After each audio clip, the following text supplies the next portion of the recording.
À 800 km du Caire, l'oasis de Siwa est un paradis perdu au milieu du désert égyptien. Pendant 3000 ans, ses habitants ont vécu isolés du monde et prospéré grâce à la culture des dattes et des olives et l'extraction du sel de ces lacs. Mais avec la construction d'une route la reliant au Caire dans les années 80, le destin de l'oasis a basculé. Chaque année, de plus en plus de touristes venus des 4 coins du monde viennent s'immortaliser dans ces paysages de rêve. Ces dernières années, les agences de voyage font la promotion de Siwa auprès des touristes vietnamiens. C'est un endroit très intéressant car c'est au milieu de nulle part. Des milliers d'Égyptiens ont flairé le potentiel de l'oasis et quitté leur ville d'origine pour venir faire affaire à Siwa. Mohamed Abdellah est parti de son village à 500 km d'ici pour ouvrir ce café. Il y a des gens de partout dans le monde, surtout depuis le Covid, et ça augmente chaque année. Beaucoup de Chinois viennent, surtout pour faire des photos. C'est bien car ça apporte du travail au restaurant, aux hôtels, aux chauffeurs.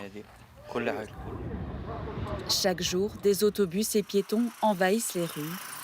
Près de 50 000 visiteurs ont été enregistrés l'an dernier. Et la ville est un chantier perpétuel. Hassan, originaire de Siwa, voit son oasis se transformer jour après jour. Là, il y a des nouvelles constructions. Voilà un nouvel hôtel qui a ouvert cette année. Et sur cette même route, il y a aussi ce nouvel hôtel qui est toujours en construction. Il va être énorme. Il prendra presque toute la route. On le verra même de très loin. En 40 ans, la population de Siwa est passée de 8 000 habitants à près de 70 000 aujourd'hui. Des investisseurs locaux et étrangers misent sur le tourisme du bien-être et la construction d'écolodges au milieu des palmeraies pour attirer les visiteurs. Résultat, des parcelles de terre utilisées depuis des siècles pour la culture des olives et des dattes sont à vendre pour des projets immobiliers. Le propriétaire de cette ferme l'a mise en vente. Il y a des avantages énormes ici pour les gens qui veulent investir dans l'immobilier et surtout dans le tourisme.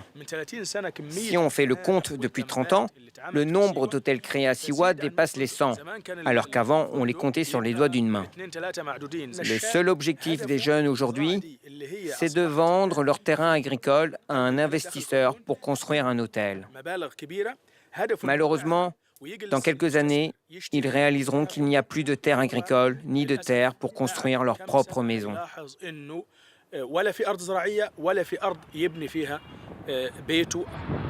Le gouvernement égyptien déclare vouloir protéger l'écosystème fragile de l'oasis, mais la frénésie des constructions semble inarrêtable. Haj Mustafa, 82 ans, continue de récolter les dattes qui ont fait vivre sa famille pendant des générations. Aujourd'hui, il ne reconnaît plus l'oasis de tranquillité qu'il a vu grandir.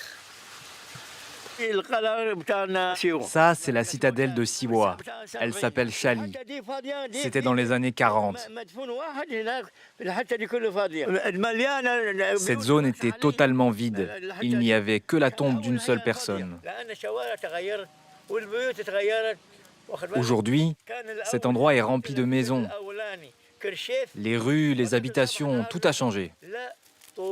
Avant, on construisait les maisons en terre et en sel. Aujourd'hui, tout est en briques et en ciment. C'était beaucoup mieux avant. Pour ce professeur en sciences sociales, spécialiste de Siwa, si rien n'est fait pour contrôler son développement, l'oasis risque de perdre ce qui la rend exceptionnelle. Pour réussir un projet de développement, il faut d'abord savoir écouter le lieu et comprendre sa culture. Développer un endroit, c'est offrir une vie meilleure à ceux qui y vivent, tout en protégeant ce qui fait sa force. Il faut donc réguler chaque étape pour s'assurer que l'on ne détruise ni la nature, ni l'essence même du territoire. Au coucher du soleil, grimper sur la citadelle de Siwa construite au XIIIe siècle est la dernière étape incontournable pour les touristes. En un clic, leurs photos feront le tour du monde. Une aubaine pour les autorités qui veulent tripler les revenus touristiques d'ici 2030, quel qu'en soit le prix.